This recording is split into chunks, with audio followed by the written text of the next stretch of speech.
Now, I want to just go in a little closer on NFTs because again, this is your thing, and Hedera is like this self-describes like enterprise blockchain with these like big companies and all these types of things. And sometimes I think that NFTs can be seen as like a joke or like these worthless JPEGs. And if I were to say to you, you know, Patricia, I don't get NFTs. They're just overpriced pictures. How do they help the network grow? How do they help the ecosystem? Do they really matter on Hedera? What kind of do you say to those types of things? It's very simple. Because we know that we have the tech in place that facilitates minting, trading, everything is so cheap on Hedera in terms of NFTs. We definitely have one of the best networks to have a vibrant NFT scene here, because it's not extremely expensive for a creator to launch here. It's not extremely expensive for people to buy them.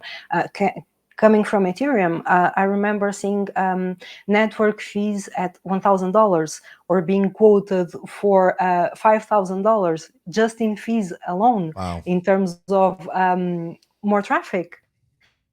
So it's really crazy when you think about this, and then you think, yeah, I can trade an NFT on Hedera for 5 cents or even less than that.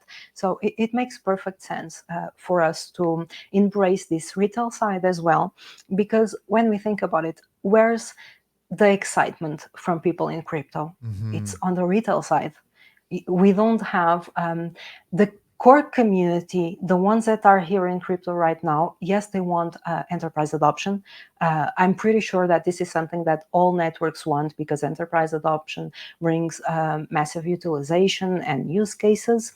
But where do people start? With NFTs, with those JPEGs, where you are directly supporting a creator that has a talent, that has a skill, and you can now offer this peer-to-peer support by buying their JPEGs, by then showcasing it on X, because you make it your profile picture because you love that image so much. So it's that peer-to-peer connection. It's that attachment to someone, wanting to support, doing it directly. If you have someone that, for example, is a well-known artist, people can mint their work in NFTs, and then accompany that with the actual painting. Why not? You can say, okay, I'm going to do this. You mint the image, you pay for it, and besides having the NFT on your wallet, you will receive the actual painting. Everything is possible in terms of NFTs. It's not like those it's not the early days, the crazy early days where you would mint a JPEG and that's it. There's no other utility. There's nothing else that can be done with it. It's just a JPEG in your wallet. And we have gone so much farther than that. And there's so many things that are possible in terms of NFTs. And then it makes sense to do it on a network where you can do all that without having to pay a lot. And it's cheap, fast, reliable. You want it to be reliable. You don't want to mint the same image 10 times, 15 times because the transaction keeps failing on you. You want to do things on the fly. If you don't have the knowledge to do it, you want to go to platforms that have the know-how, and you can trust those platforms to do it for you. And the platform needs to tell the person, okay, this is the minting fee that you are going to pay. And after the mint, the platform can go to the person and say, hey, listen, the transactions fail so many times that now I'm going to ask you for 3 times the initial payment that I asked for. It makes sense, you know, so yeah. Yeah, those are real things. And I think that you raise so many good points. I mean, more broadly, we often, and I think when I say we, I think just the general public thinks of NFTs as like, again, a JPEG, a monkey picture, whatever it might be. And the reality is as we learn more and more, there's all different kinds of NFTs. Like there's NFTs where you can have multiple different types of files, or there's NFTs where you've got music, or there's NFTs where it's tied to a physical object. And so it's opening things up more. And then you go, oh, an NFT is also a carbon offset credit, or is a fractionalized home, or as we've seen on Hedera recently with the fractionalized selling of the whiskey caskets. It's like, Gas okay, capital, so exactly.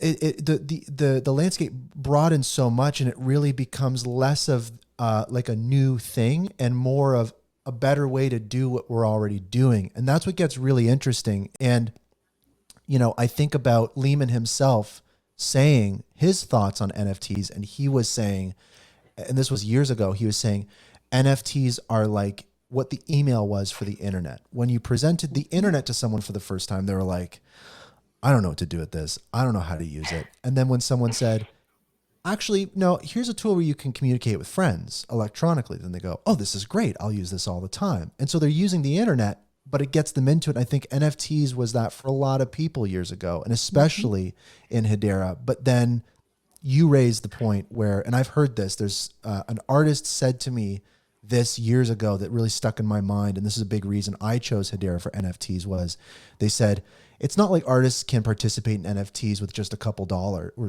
just a couple dollars. And I realized that, like, when we talk about NFTs, we often talk about artists, and artists don't have a lot of money. So when you mention Hedera, it's like there's a major problem solved there. It's so much cheaper to do that kind of stuff. So those are great points. You really get my brain going with that kind of stuff.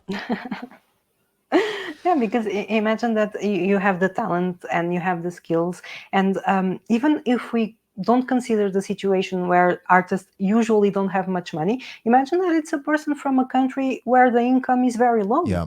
That person can change their lives utilizing their talents by selling NFTs. And who says this can't happen? Like, we are in a situation where everything is possible.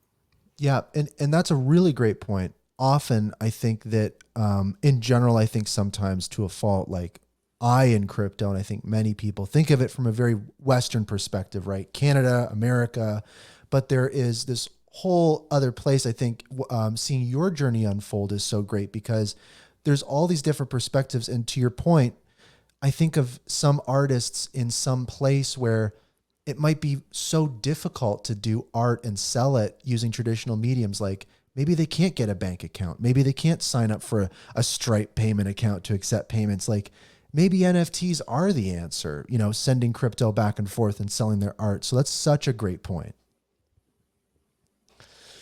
Now, I wanted to dive into kind of like, the market and kind of where we're at, because it's been a nasty bear market. And right now, including me on the show, I'm like, where is Uptober? Like, where is this kind of like Uptober coming from? And I think it's been really bad for NFTs specifically, as we were talking about. And so in Hedera, we've seen a lot of projects die off, but we've also seen a lot of projects hold strong and survive. And so at this moment in time, where do you see the Hedera NFT community? I think you're one of the best people to help explain to us like the current state of the NFT ecosystem on Hedera. Like what is going on with Hedera NFTs right now? Mm-hmm. So you know that during bear markets, it's always a time where this happens. There's no way around this, because people get so upset, so frustrated with the price that they end up losing. So at this point, our community got smaller because of that. Because people walked that price action that we were talking, and everything it relates, and it trickles down to absolutely everything that concerns the network. So our retail suffered because of that. But I think at the same time, because we already lost some users, and because the ones that were really saturated already walked away, I believe that we are in a point where from now we can only grow, because the ones that are around are the ones that aren't going anywhere, and this will attract more people down the line, and then good launches will attract more people as well. We saw the difference in terms of volume when the Dead Pixels Ghost Club announced Drop 5. It was like everyone was thirsty for that mint announcement to be made, and as soon as it happened, like there was an immediately people immediately got excited, started trading ghosts again. So, we just need those key announcements from the projects that are in the ecosystem when they are doing something, and things are revived again. We saw that there's volume, there's money around that era, because we saw during the pack, the concierge items from Ashbank, there were insane amount of volume around that time. So it's not a situation where we don't have the liquidity. We can have more liquidity, of course, but we have liquidity in the ecosystem. But people are waiting for those projects that they love and they support to make their moves, so that they say, okay, here, I have my money ready to deploy and I want to mint drop 5. So since I want to mint drop 5, I'm going to buy a lot of ghosts from secondary, because I want to ensure that I have my whitelist for that mint. And this is how things go. It's the projects, every single project that is in the ecosystem right now, the brave ones that survived, are doing their moves. And the liquidity, the volume will come from all